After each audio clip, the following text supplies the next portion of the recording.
Hi, my name is Anastasia Allen. I am the Executive Director for Navigate STL Schools. I go by Staci. I am here today with Mr. Adam Layne. Adam, tell us a little bit about yourself and your position. Sure. Thank you for having me, Staci. My name is Adam Layne. I am currently serving as a school board member for St. Louis Public Schools. Came to St. Louis in 2011 through the Teach for America program. Started teaching high school math and have been involved in education in the city of St. Louis. Since then, working toward educational equity and just quality experiences for all students in the city. My full-time job right now is working at the St. Louis Treasurer's Office. Awesome. So tell us about your personal K12 experience, your story coming up through elementary, middle, and high school. Yeah. So my K-12 experience really starts with and stems around just my identity as a young Black first-generation American, first-generation college student. So both my parents are immigrants. My mother's from West Africa, Sierra Leone. My father's from Trinidad. They met in Boston. I grew up in a single-parent household, though, in Boston with a mom who her highest educational experience was high school. And she was also coming to a country. She came here, I think, around 21, 22 years old. Coming to a country where she didn't speak the language, didn't know how to navigate the educational system, but knew that education was important and we needed to have the right experiences. I went to public school up until fourth grade, and that was, I guess, the first turning point for me in my educational journey. I was in fourth grade, and actually in third grade, they test you kind of like they do for, gifted programs in St. Louis, but it wasn't really gifted. It was just advanced work class. Mm-hmm. And there were only so many schools that had the AWC, as they called them, classes. And the school that I was currently in did have it. So they put on my third grade final report card that I would go on to that next year. But next year came and I wasn't in that class. And so my mom had to go down to the equivalent of the SLPS headquarters and say, hey, this is what we were told last year. Why is it different this year?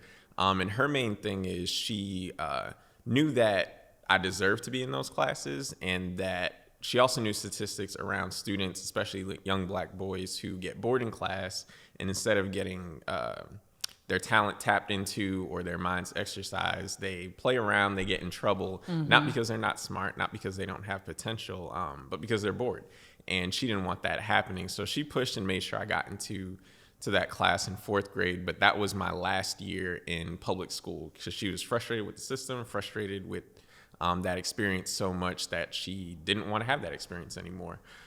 So fifth and sixth grade, I went to a predominantly Black Jesuit boys school called Nativity Prep in Roxbury, Massachusetts. And then I went there for fifth and sixth grade. And then 7th through 12th, I went to an independent school called Roxbury Latin, which is a predominantly white boys school of 200 boys, 6 classes, and about 30, when I was there, about 30 to 35 boys of color.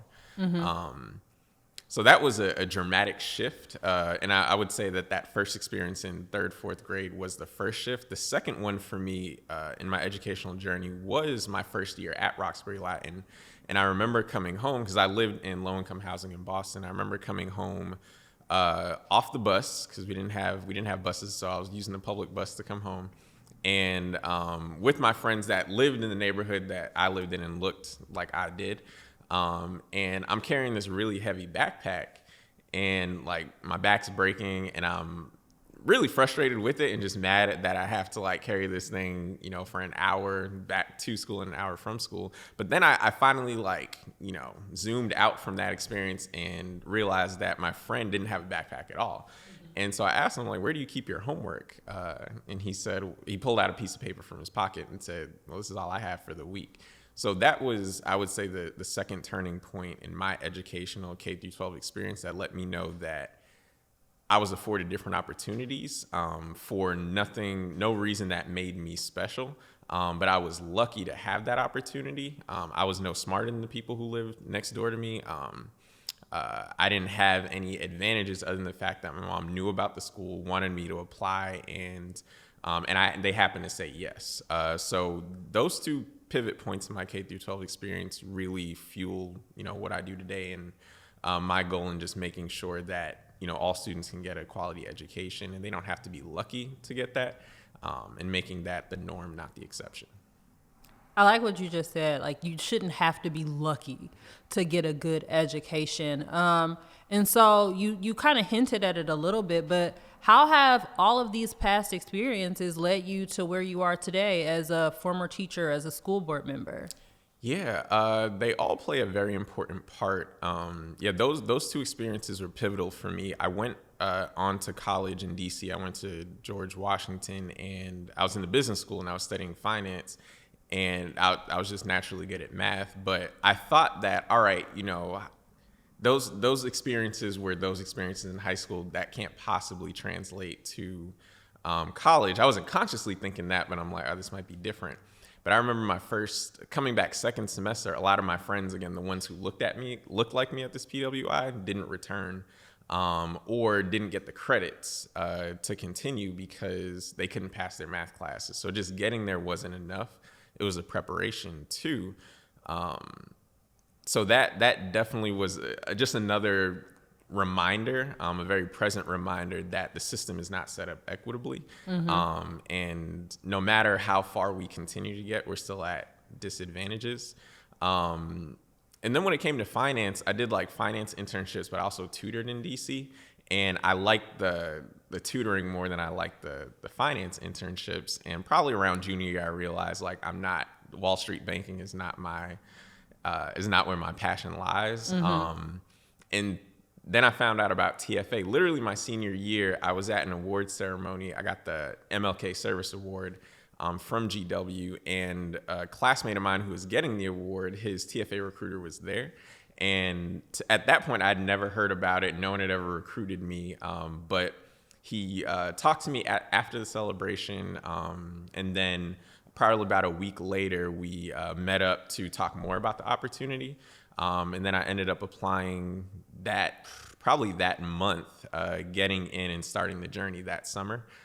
And yeah, the rest was history from there. So those experiences and just thinking about, again, in tutoring in DC, seeing how much talent our people have, but you don't hear about it all the time. I think with social media and stuff being more prevalent now, you see more examples of it. But back in like 2008, 9, 10, I wasn't seeing that a lot. But when you go into those places, you see it. And just to think about how stifled the opportunities become because they don't have strong advocates or people say, well, you can do this, and this is an opportunity that would be great for you. So yeah, so those experiences, I would say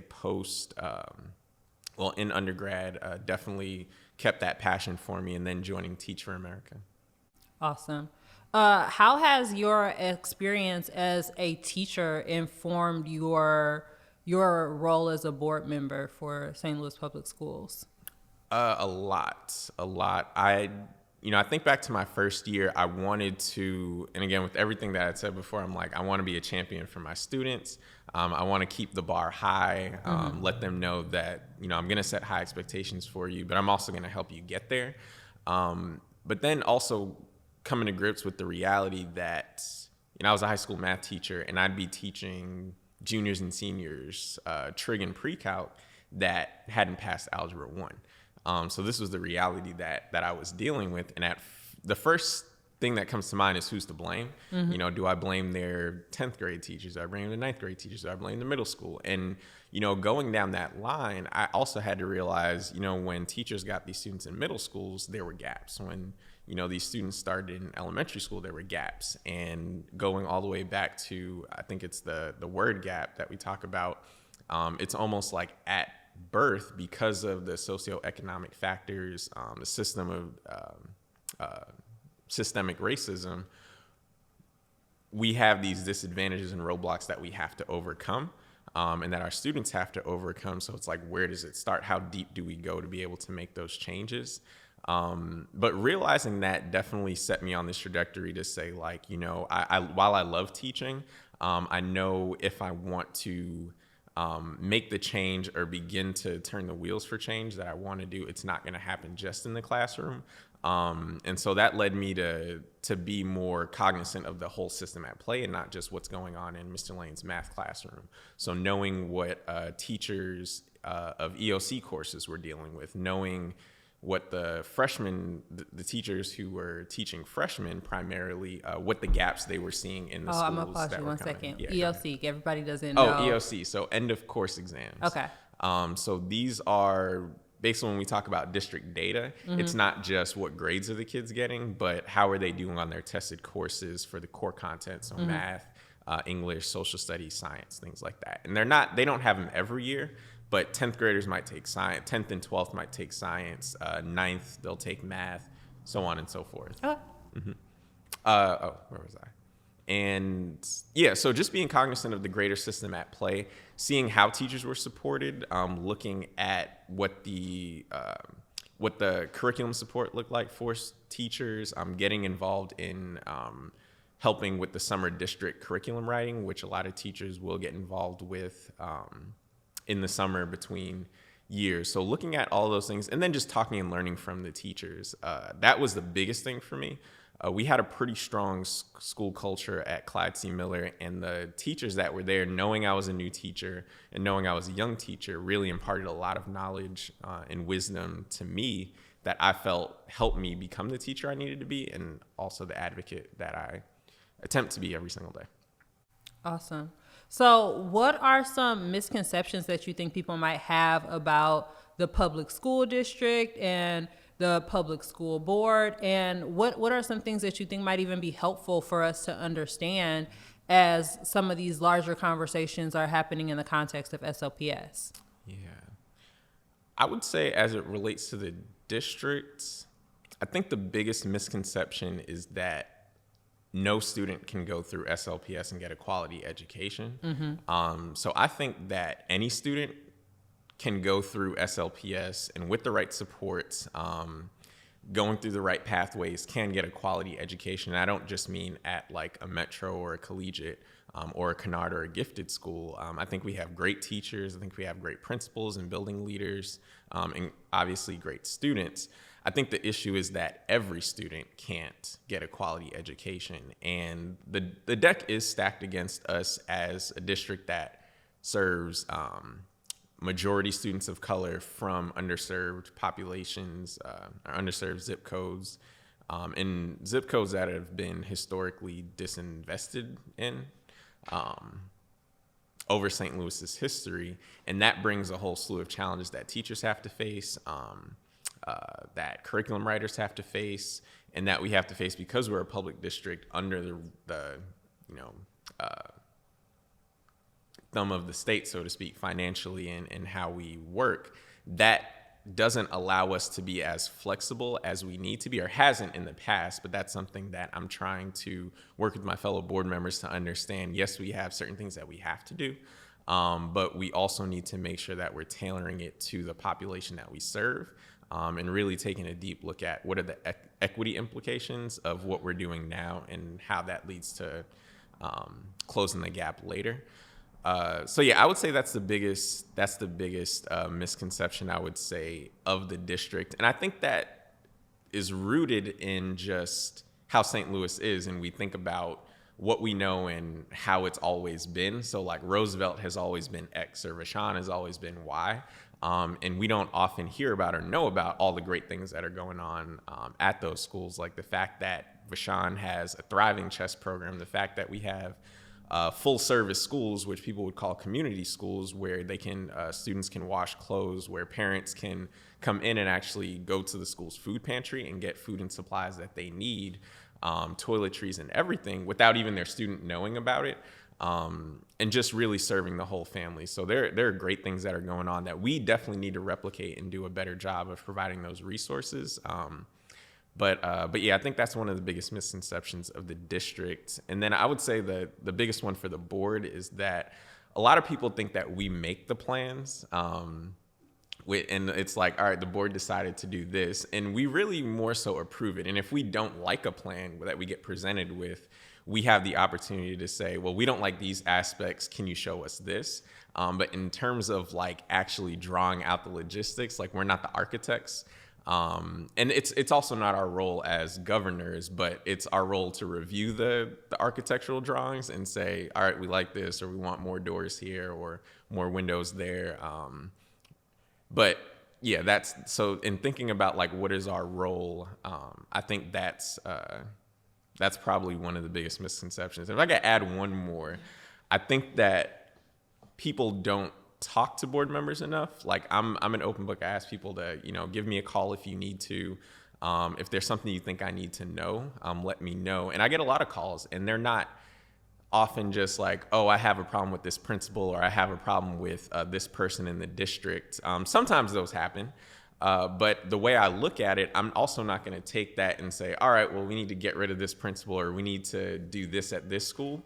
I take that and look at like, what are the systemic aspects of the issues that these stakeholders are bringing, and how do we address that as a board level? So if it's, a lack of, they feel like they have a lack of resources or discretionary funding at a school, for me, that's like, okay, is this a problem at other schools? And systemically, how are we handling discretionary funds? And not let me help Miss Smith at X school.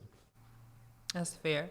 So you bring a lot of vigor to this work, but you're young and you're a transplant. You don't have a kid or anything. Like, why are you so passionate about this work? Yeah, that's a great question. I feel like, I grew up, I was born and raised in Boston, but I feel like I understand the educational system of St. Louis, and it is unique, even more than I would in Boston. And because I've, been ingrained in it and I've worked in it, I also probably understand the history more around just St. Louis as a whole than I do Boston as well, because it's where I've worked, it's where I've cultivated relationships. I always say I don't have any kids technically, but I feel like I have hundreds of them through teaching at SLPS for 3 years, and then also working with another program in Inspire STL. And I care about their futures. So it wasn't just, okay, you had a good class with me, and I saw you for, 1 semester and I taught you some math, but it really is about those relationships, because that's what persists. As good as teacher as you can be, you're only going to get so many students that get it just because, and gravitate to it just because they're smart or capable.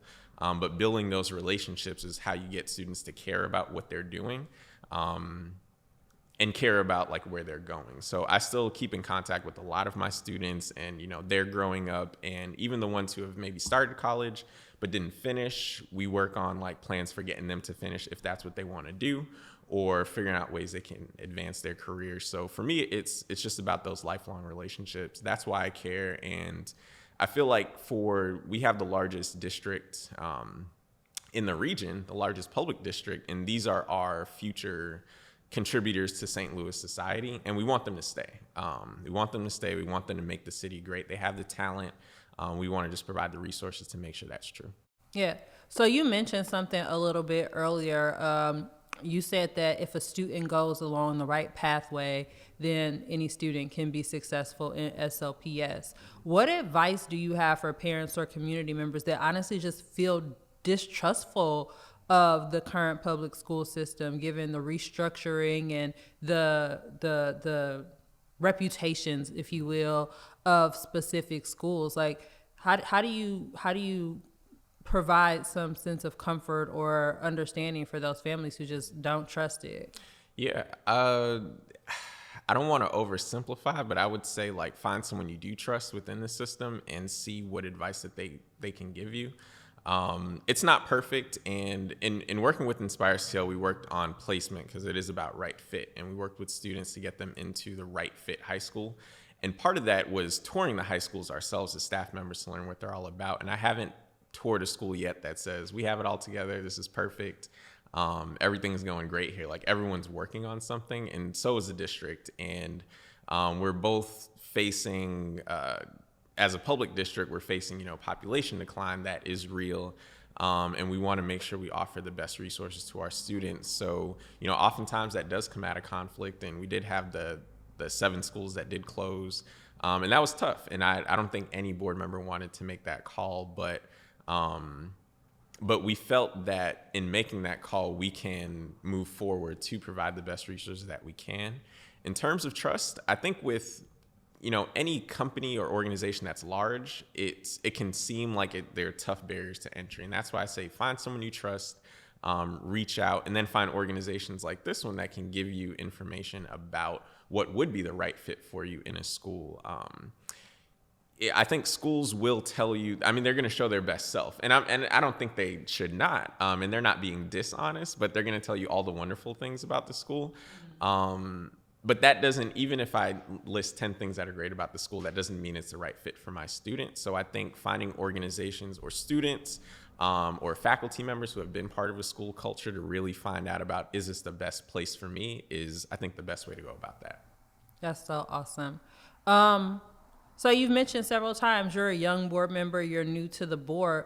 What is your vision of success for the future of education in the St. Louis region, and in SLPS in particular? Yeah. Again, being a public school district, my vision is that, and I ran on 3 things. So transparency, increased advocacy, and quality, financial transparency, and increased advocacy. I think we need to work with the community. So in my vision, we are fully collaborative with the constituents that we have. So be that parents, be that teachers, organization leaders, community leaders, businesses, that we're fully collaborative in the sense that, we are all trying to do what's best for our students, because we believe that these are going to be the next leaders of our city and our region. So that means, people from Centene saying we need to integrate this program into the SLPS middle schools so that students get exposure to X, Y, and Z.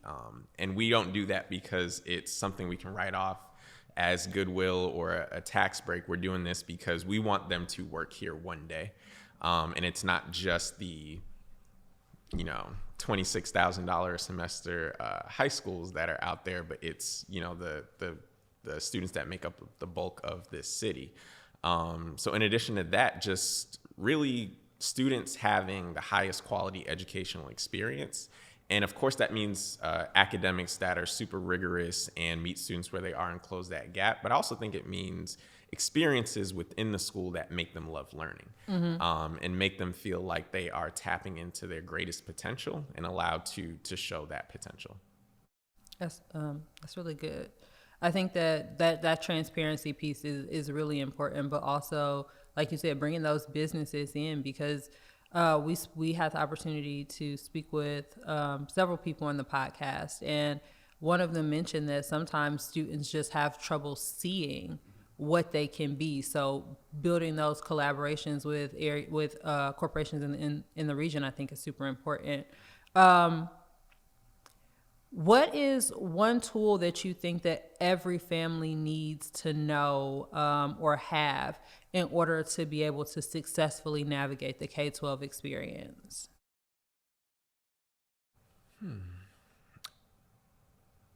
Well, I would say 2 things. I don't know if it's necessarily a tool, but I would say the things that they should know is the most important thing that they should know is that they are the customer, and the school should be selling themselves to you. It shouldn't be you trying to sell yourself to a school. So even if you do an interview at the school, it's more so you have to treat yourself like you're in the position of power, which historically and systemically student families of color have not been in.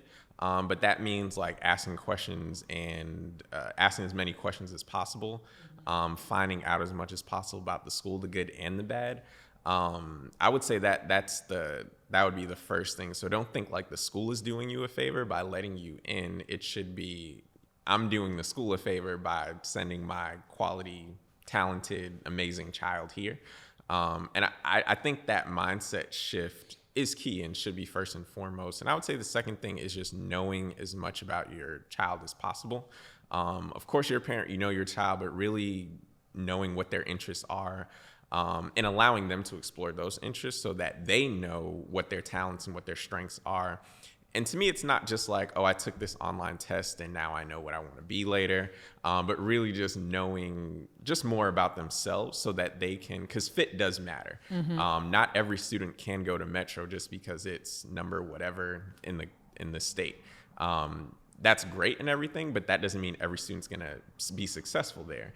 And also, some people think that, well, if I don't go to Metro, then collegiate is what fits me, but that might not be it either. So knowing yourself, knowing what schools offer, being able to ask those questions and being able to find the right fit is really what's going to maximize who your child is in their educational experience. Awesome. And you know, we've shared some background information with you on Navigate STL Schools as an organization and our commitment to neutrality and getting information into the hands of parents and allowing them to make value-driven decisions. But what do you think is the most important thing that our organization can be doing, one, for parents, but two, to support the institutions in St. Louis that are providing quality education to those families? Yeah, I think you all are doing it. I think that, and it's key. And again, we did similar work on a smaller scale with Inspire STL, and we would have our coaches and staff members really go into these schools, understand what they do, what they provide, and then have students that have gone through those schools track that data and both qualitative and quantitative to understand their experiences and figure out what might be right fits for students of similar profiles down the road. But the biggest thing is there's a lot of information out there, and it can be time consuming. It can be daunting for parents to try to digest all of that and make sense of it. And, you know, they can get all the information and 10 schools can still look the same, but to you and your staff, it looks like 10 different schools. So being able to digest that information, ask the questions in a non-intimidating space, which I feel like you all are providing with people who have that expertise. I think that's the biggest thing that can be done in allowing them to make the decision that is right for their family. Awesome. And then do you have any advice on what we do to help the systems in the region? Yeah, that's the $1 million question. I think that's what we're trying to figure out too. You know, with the mayoral election coming up, there's been a lot of pressure and much needed pressure about like, how do we take a holistic approach to moving St. Louis forward, and centering students, centering education with that. I think we all need to be in this push to make sure St. Louis public schools, St. Louis students, I wouldn't even just say public schools, but schools in St. Louis, the children of St. Louis are put on the forefront and their education is put on the forefront. We can talk ad nauseum about how TIFs and tax abatements take money away from school districts, but allow businesses to operate, allow developers to operate seemingly tax-free.